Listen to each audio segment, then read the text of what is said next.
welcome to FM Tech Week 2025. I'm Ed Buckley, and on behalf of the information technology community of IFMA, I want to thank each and every one of you for joining us in this unique virtual symposium.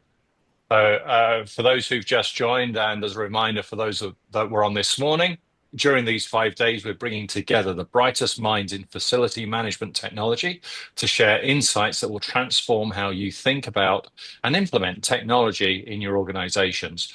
The sessions this week are a deep dive into the practical applications of cutting-edge technology that we can all benefit from. As you know, the IT community has been at the forefront of facility management technology innovation for years, connecting professionals like you with the tools, resources, and expertise needed to navigate our rapidly evolving industry. If you haven't done so already, I highly encourage you to visit www.it.ifma.org to access our resources, connect with fellow FM professionals, and stay current on the latest FM trends. Now, before we dive into this afternoon's session, I want to remind everyone that this session will be recorded and made available to our attendees on the IT community website and YouTube channel. And also there is a question Q&A area at the bottom. We probably will not have time to answer questions from the audience in the moment, but we will collect them, pull them together and get them to the presenters so they can answer you directly and later on. Now, speaking of our presenters, let's turn to this afternoon's session, which promises to be both enlightening and immediately actionable. So I'm pleased to welcome James Waddell, Vik Bangia, and Kim Rafferty, who are joint authors of the upcoming book, From Life to Leadership, Building Skills for the Future. And I'm pleased to hand over to James now for a dynamic and insightful interview session. Take it away, James. Thank you, Ed. That was really good. Hey, my job's an easy job today. I get to ask questions and then sit back and listen to these amazing co-authors tell their story about this book. Vik, I'm going to start with you, my friend. First, a little about yourself to the audience, and then really help the audience understand what inspired you to come up with the core idea of our book. And it's titled Lead from Your Life, Turning Personal Experience into Professional Impact. Well, thanks, James and Ed and the entire IT community of IFMA for having us on this call. Really appreciate the opportunity. My name is Vik Bangia. I'm the CEO of Virum Consulting. We're a corporate real estate and facilities management outsourcing advisory practice. And I've wanted to write this book for a long time. I wanted to bust open the notion that leadership is just management on steroids. You know, we all have stories of leadership, and we all have stories where some managers who have been elevated into leadership roles actually make terrible leaders. And some quote unquote leaders that we have come across in our career journeys are actually not so great people. And all of the leadership books that I've read and that I've seen out there, many don't explore the individual's life and their experiences as the elements that make up who they are. That's the gap that I saw that needed to be filled. And in conversations with Kim, who you'll meet in a minute, we started to explore that and say, you know, I think there is an opportunity here to fill that gap. That introspection is kind of the first step in creating a leadership mindset. And then that relationship is how each person can be a better potential leader. If they can take a look at what shaped them through their early childhood and adolescence and early work experiences, and actually all of their life experiences, to make them, you know, a better leader today. And we're trying to put together something in book form that helps people take that journey into their own lives and use that as their guide to how to become a better leader. Yeah, thank you, Vik. Kim Rafferty, let me come to you. First, let me say, we spent a lot of time together, and it was interesting that we found out that even though the context was different, that there was some commonality to some experiences that we had in our personal lives. So same question to you, Kim, a little bit about yourself to the audience, and what was the core idea behind the book and why now? Good question. And yes, thanks, James. Thanks, Ed. Thanks to everybody for having us today. We're really excited to be talking, and we're very excited about the book and all the things that are going to be coming in the future as a result of it. My name is Kim Rafferty. I am a client solutions director for Robert Half. I do business development and consulting on behalf of the company, and I focus on HR, accounting, and finance related consulting. I started back in January. I cannot believe it's already been 6 months, and I absolutely love it. I've got great coworkers, and so it's going really well. So there's two parts that Vik and James we've talked about, was how companies promote leaders. They promote managers, and along with that, because they're good at a position, they're good at their job. And then as a result of being good at a position or their job duties, they get promoted into management.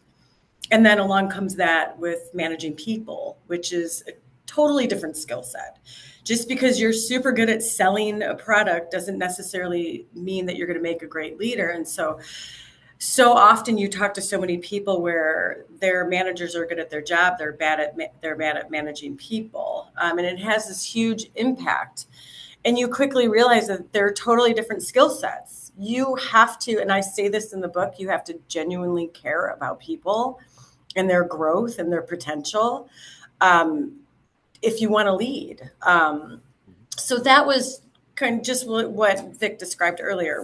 That was one of the parts of it. But I remember I'm a single parent and I run my household. And I remember walking around my house one day going, okay, this is probably the biggest project management assignment I've ever had. I mean, when you think about all the stuff that I'm running in my household, the outside, the landscaping, the lawn, the cleaning, the cooking, the budgeting, knowing I'm on borrowed time with my HVAC that's going to cost $20,000, so now I have to be an accountant extraordinaire and factor that into my budget. So I remember walking around my house one day thinking, okay, this is probably the biggest project ever. And so Vik and I connected and we started talking, and then James, we started talking to you, and the rest is history. Amazing. Yeah. And I can't agree with you more. And that's really at the heart of the notion of this book, right? It's about the things that we've learned and that we carry from our personal experiences that are really applicable in our work life. And at least for me, I spent, and maybe still erroneously do, spend a lot of effort trying to differentiate personal from work. But there's so much you can take from personal, especially right now. I mean, there's so much disruption, technology disruption. There's AI, there's staff shortages, there's everything that you can imagine going on in the built environment from a change management perspective. It's really critical for us to think about what leadership is. So Vik, going back to you, you hit something that I think really strikes at the heart of the book as well. And it's the difference or distinction, if you will, between managing and leading. And I don't think that there's too many companies that really have that nailed down yet. What is that distinction between managing and leading? Yeah, well, I think, first of all, leadership itself is a full-time job. I think since the pandemic, we've sort of merged in our lives, our life and our work. So, there's a little bit of a blurring there, but there's still not blurring between management and leadership. I think if I reflect back on the early part of my career when I was a manager and became a leader, I can talk about things in sort of time frame dimensions. When I was a manager, I was spending 60% of my time directing my team, 20% of the time managing their performance and reporting up to leadership on how the team was doing. Probably 20% of my time setting direction and creating a vision for what we wanted to accomplish. And then another 10% of the time was really focused on continuous improvement and process enhancement and things like that, making our life and our work more efficient. But then when I became a leader, I found and most of my time, about 80% of my time, was really coaching and mentoring the folks that were on my team. And the other 20% was really setting direction and vision. There wasn't a lot of directing, there was more mentoring and coaching. And I realized quite quickly at that point in time that, this leadership role that I'm doing, I could be doing it for really any group within the company, because leadership is really set apart from the actual function that you're leading. I was leading for a while a group of environmental engineers. I don't have a background in environmental engineering, but I was doing the leadership part. So from there, I could have gone and led other parts of the organization. So to me, it just seemed like leadership and management were two separate things. because and then I found also that most leaders, step into that role in a leadership role from the role as a manager. They just don't have the skill sets that are required to shift from that, 60-20-20-10 time allocation to the 80-20 time allocation that I experienced. Now, my experience might be a little bit different, but I think for the most part, leadership doesn't do a lot of the tactical things that managers do.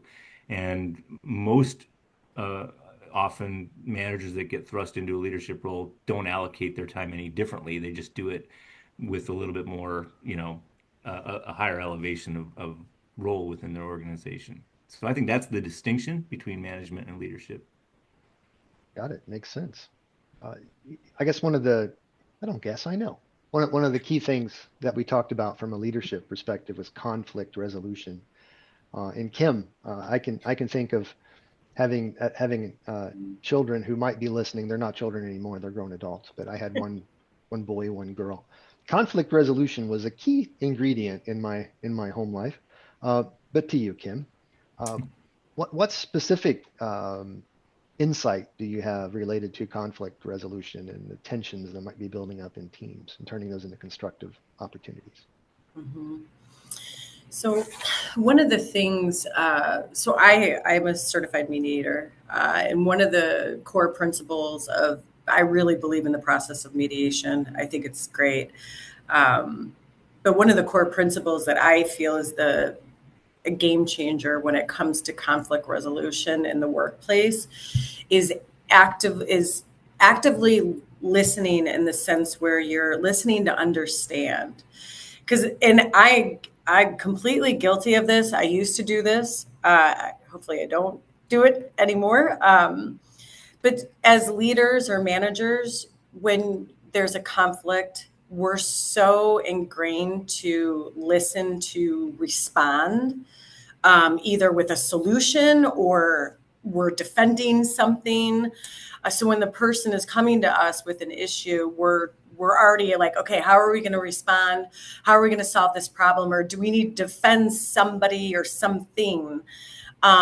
When you take a step back and you start the conversation and you listen and you think in the back of your head, okay, I'm not going to solve anything here. I'm going to listen to understand. Not only does it get you to really understand what the underlying issue is, because 99.9% of the time, it's always something beneath the surface. And we're just very quick and don't take the time to do that. The other thing that I've learned is during this process, building the skill with conflict resolution, is that when you are listening to understand, the person who's doing the talking realizes that, and then it creates this psychological safety. So it creates this peaceful, like, oh, okay, so, and then the person feels safe. And when you're in the workplace, you have to have a leader that makes you feel safe. Hmm.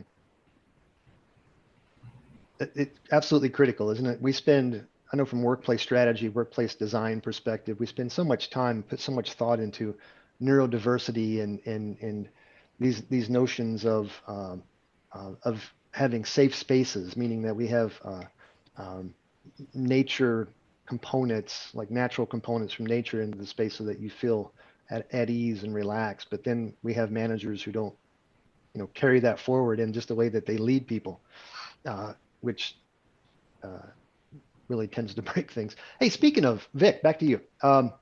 In the book, we discuss the great leadership reset. And really, it's kind of a new type of executive that the world's looking for.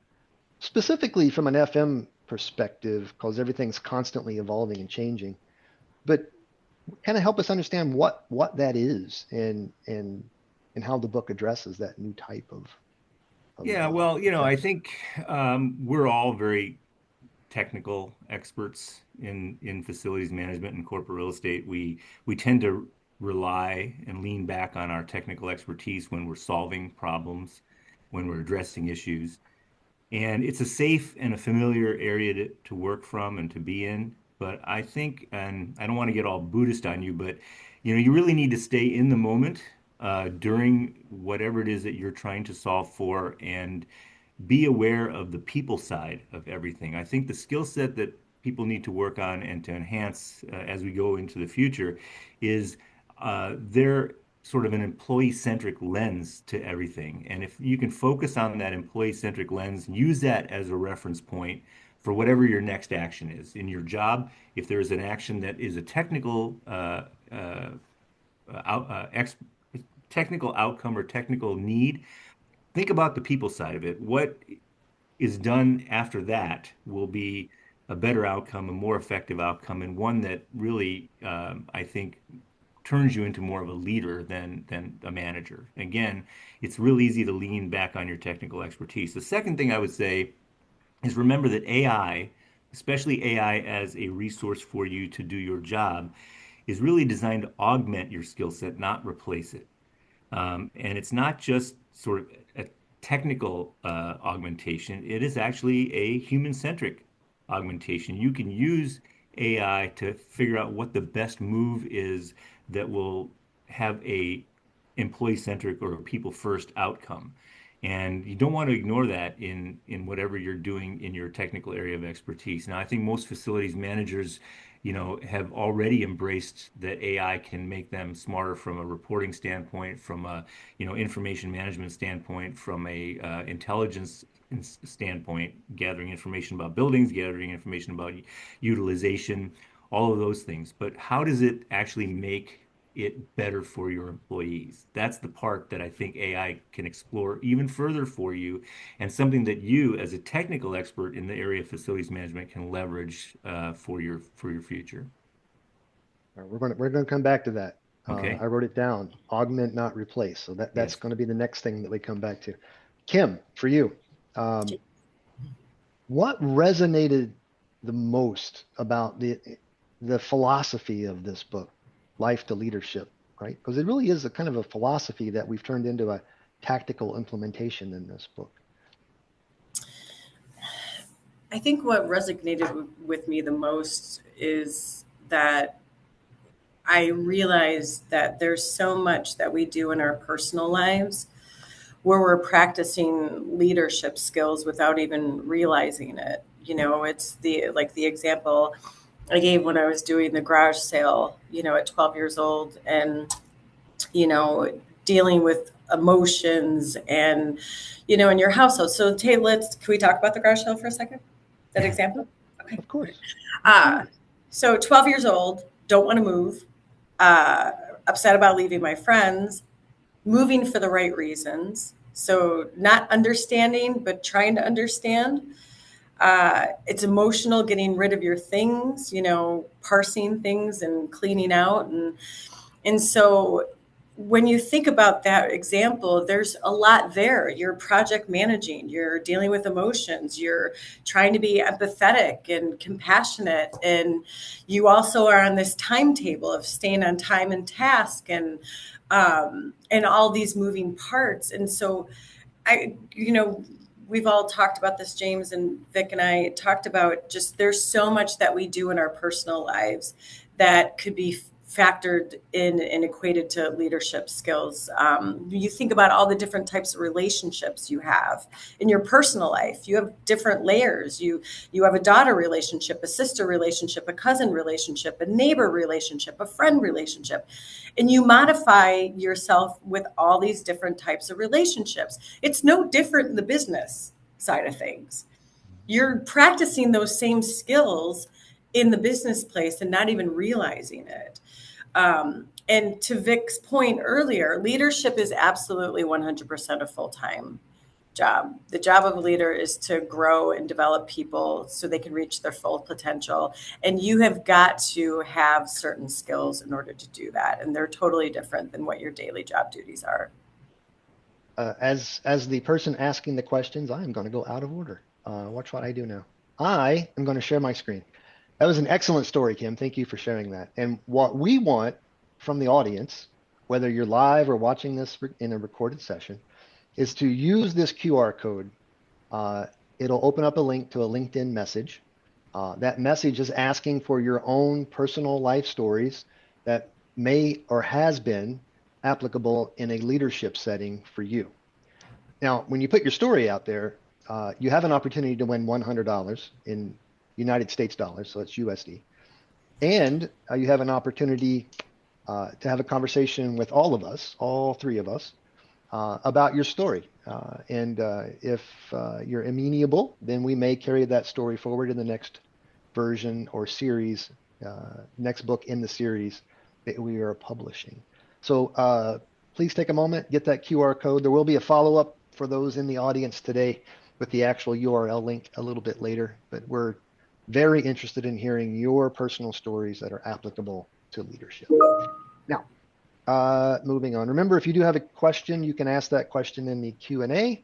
We will be keeping an eye on that a little bit later.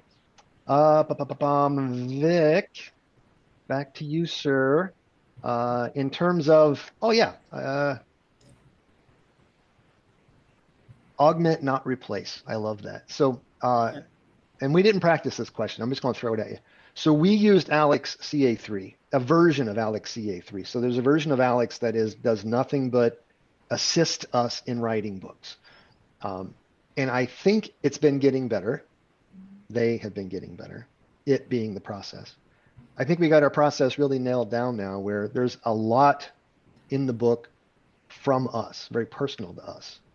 But I don't want to kind of spoil here. I want to hear your guys' view.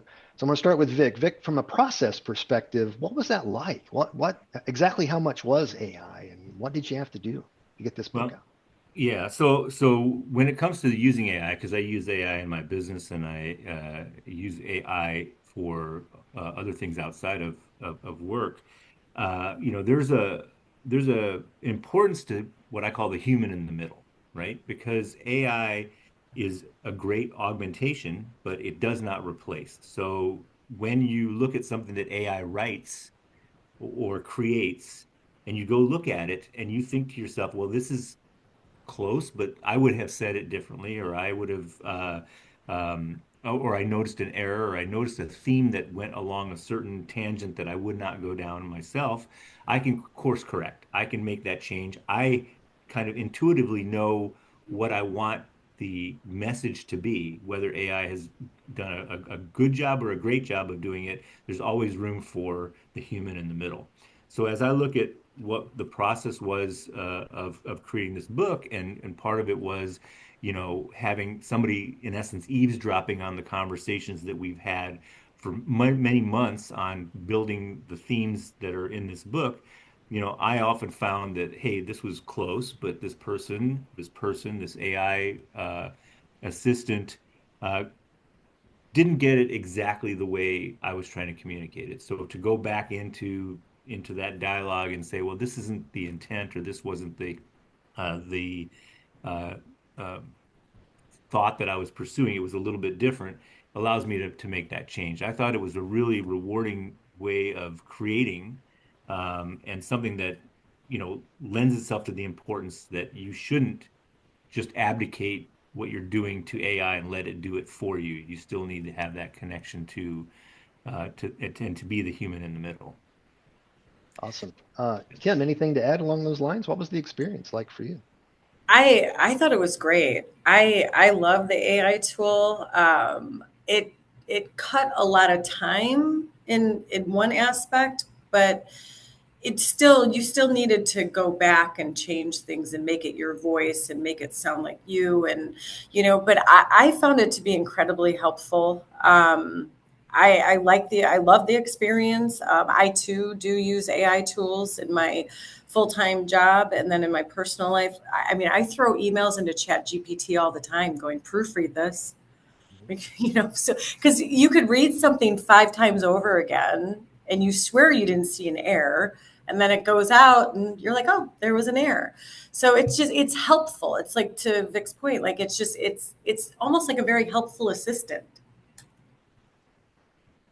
Love it. Yeah. From my perspective, what really changed the game was really modifying the people process to work with our non-biological. And we touch on that even in the book, right? So this leadership means something entirely different now that we have, and dare I say, non-biological teammates that we're working with now. What does that look like? We have 6 minutes left, and Vix, I'm going to ask you to bring it home. So we're probably going to finish slightly before the 30-minute, but I think Ed's got a closing note here. Vic, bring us home, buddy. Here's the question. For the IT, mostly the facility managers, professionals who are listening today, who are dealing, I mean, obviously with a bunch of stuff, my golly, change management, AI, generative AI, all that stuff, tight deadlines, diverse stakeholders. What are some of the principles in the book that's really meaningful for them from a facility management, facility operations, leadership thing? Well, yeah. So, obviously we are working in a very complex world. Lots has changed since the pandemic. Lots has changed about the way people work. A lot has changed about what the definition of the roles and responsibilities are for people in the facilities management industry. I think what's really important and what we should not lose sight of and one of the reasons why this book is about leadership more than anything else is that it's always important to keep an eye on developing the next generation of leaders. The folks that are running facilities today and have been running them for the last 20 years have seen an evolution from going from a very technical, very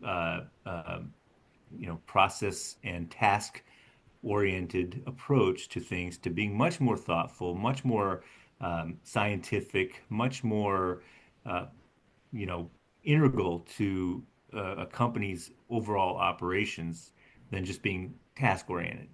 Now we're at that stage where that's the expectation, but the expectation in the future is that there will be a more heavy reliance on AI, more heavy reliance on technology overall. But how do you develop leaders that are going to lead in the future under that future scenario where it's not the same type of skill set that you need today? If you're just developing leaders who have the skill set of today, they won't have the skill set that they need for the future.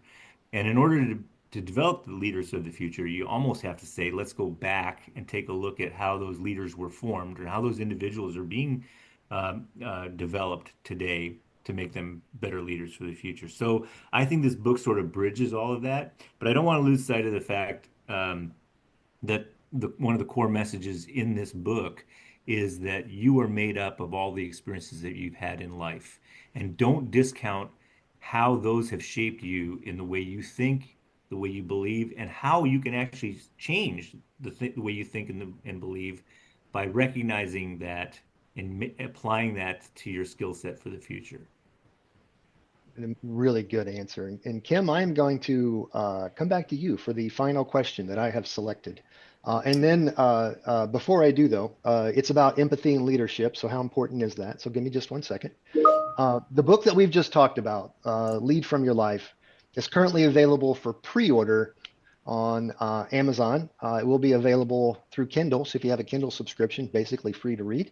QR code here. Again, it'll go out as a URL a little bit later. Kim, I'm going to let you have the final thought here. So here's the question. How important is empathy and leadership, and how do you balance it? Empathy, in my opinion, is the number one skill that a leader has to have, especially in this day and age where we're dealing with 4 or 5 different generations. You have to be able to empathize, with a 20-year-old or a 60-year-old. And they're all coming into their roles in different phases of their life. You've got somebody coming into a role who is inexperienced, no experience, who's probably feeling a little insecure, maybe not sure of themselves. And then as a leader, you might be managing somebody that's 20 or 30 years older who has been around. They're not so, keen on change. And so you have to learn how to adapt to manage that type of employee too. So in order to do that, you have to empathize. You have to be able to relate to what phase they are in their life. And, again, like you're dealing with somebody who has a whole career ahead of them. And then you're also dealing with somebody who is most of their careers behind them. So as the leader, you have to adapt. And the only way to do that is you have to have empathy. You have to be compassionate and empathetic. Great answer. Ed, I expect a gold star for having started and ending exactly within our time slot. Back to you, buddy. I'd say very impressive. And what a great topic to finish the session on. So I want to thank you, Kim, Vik, and James for really enlightening chat. I was going to say where you can pre-order the book, but you've already done that. So if people just quickly like to answer the poll that's come up. So I think without further ado, we're going to wish everybody a really great afternoon. Look out for the recording when it comes through. And thank you again to our three speakers for such a great session today. And FM Tech Week continues. Thank you. Thanks, everyone. Thank you, everybody. Thank you, everyone.